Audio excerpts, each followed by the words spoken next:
नागपूरच्या जनतेने 3 वेळा आम्हाला निवडून दिलं आणि विकास करण्याची संधी दिली। जे काम आम्ही केलं त्याच भरोशावर आम्ही पुन्हा निवडणूक लढलो आहे आणि निश्चितपणे या निवडणुकीत आम्हाला मागच्या वेळेसारखंच उत्तम यश मिळेल असा मला विश्वास आहे। मतदारांनी आपल्या मतदानाचा अधिकार बजवावा, कारण हा त्यांचा मूलभूत अधिकार आहे, फंडामेंटल राईट आहे आणि निश्चितपणे हा अधिकार बजावणं हे लोकशाहीमध्ये सगळ्यांचं कर्तव्य आहे। मी पुन्हा एकदा सगळ्यांना आवाहन करतो की त्यांनी जास्तीत जास्त संख्येने मतदान करावं। गेल्या निवडणुकीत बघितलं आपण तर मतदानाचा टक्का फारसा चांगला नसतो, गडचिरोलीपेक्षा वर्स्ट सिच्युएशन नागपूरची असते, काय सांगणार? नागपूरमध्ये एक गोष्ट खरी आहे की प्रत्येक निवडणुकीमध्ये विशेषतः मतदार याद्या आणि त्याच्यातला नावाचा गोंधळ हा दरवर्षी होतोय। ही थोडीशी चिंतेची बाब आहे, कारण अनेक लोकांचे एका परिवारातल्या, आता माझ्याच परिवारातलं 4-5 वोट इकडे एक दुसरीकडे टाकलं आहे, असं प्रत्येकाच्या घराघरात आहे। दुसरी गोष्ट, या मतदार याद्या या अजून चांगल्या प्रकारे व्यवस्थित करणं, जेणेकरून कोणीही मतदारापासून वंचित न राहणं याची काळजी जास्तीत जास्त घेतली पाहिजे आणि निश्चितपणे पुढल्या वेळेपासून ते निवडणूक आयोग घेईल असा मला विश्वास है।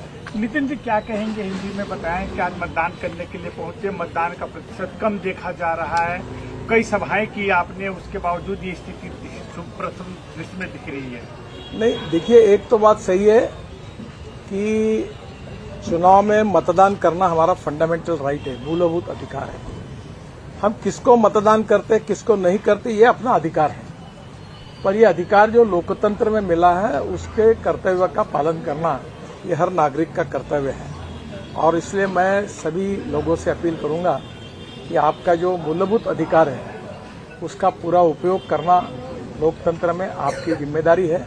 आप जरूर आइए, मतदान करिए, आपको जिसको देना है उसको दीजिए, पर मतदान करिए। ये निश्चित रूप से लोकतंत्र में हम सब के लिए अधिकार के रूप में है। नितिन जी, देर रात बीजेपी के उम्मीदवारों पे देर रात जानलेवा हमला हुआ, सिंघने जी के ऊपर हमला हुआ, क्या लग रहा है कितनी रंजिश एक दूसरे पे जानलेवा हमले की नौबत आ गई है? देखिए, मैं आज अभी सिंघने जी के घर पर ही जा रहा हूँ उनको देखने के लिए, पर ये जो घटना हुई ये बहुत ही दुर्भाग्यपूर्ण और निषेधार्ह है। मतभिन्नता विचारों के साथ हो सकती है और हमारे यहाँ महाराष्ट्र में, नागपुर में हमने इस परंपरा का पालन किया है कि 15 दिन चुनाव होता है तब हम अपनी बात रखते हैं और चुनाव के बाद हमारे संबंध फिर से अच्छे होते हैं। तो मुझे लगता है ये बहुत दुर्भाग्यपूर्ण है, ऐसी घटनाओं को टालना चाहिए।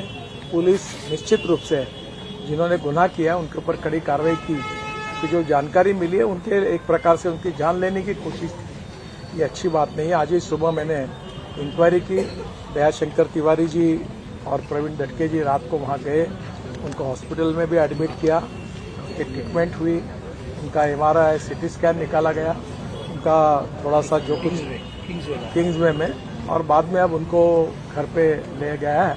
और मुझे लगता है ये चिंता की बात है, ऐसी घटनाएं नहीं होनी चाहिए। बीएमसी का ये चुनाव किस तरीके से देख रहे हैं? इस चुनाव में काफी देखा गया कि व्यक्तिगत टीका टिप्पणी की गई, भाषावाद पे टिप्पणी की गई, किस तरीके से इसको देख रहे हैं? बीएमसी के चुनाव को किस तरीके से? कोई कुछ भी बोले और कुछ भी कहते रहे, अधिकार तो जनता का है कि किसको चुनकर देना। मैं पूरे चुनाव में एक भी बार मैंने विपक्ष का, उम्मीदवार का, किसी का कभी नाम तक नहीं लिया, क्योंकि हमने इतना काम किया है, वो बताते बताते ही टाइम कम पड़ता है। तो हम अपनी पॉजिटिव बात को कहें और लोग समझते हैं, लोग काम को समझते हैं, लोग उसके ऊपर मतदान करें। विकासाच्या मुद्द्यावर महाराष्ट्रातले मतदार त्याच्या मागे विकासाच्या मागे निश्चित रूप से 15 साल में चाहे मुंबई हो चाहे नागपुर हो, केंद्र में मोदी जी के नेतृत्व में, महाराष्ट्र में देवेंद्र जी के नेतृत्व में और नागपुर में भी हमारी पार्टी ने और अच्छा काम किया है और जनता ने इन सब कामों का खुद देखा है और इसका लेखा जोखा चुनाव में हमने लोगों के सामने रखा है और हमने कहा है कि ये काम किया, ये तो ट्रेलर है, आप हमको चुन कर दो, फिर असली फिल्म शुरू हो जाएगी। आपका आकलन क्या, 29 में से कितनी सीट लग रहा है मेयर बैठेंगे, कितनी जगहों पर? रिकॉर्ड ब्रेक मार्जिन से हम लोग जीतेंगे, ये मेरा विश्वास। Thank you sir.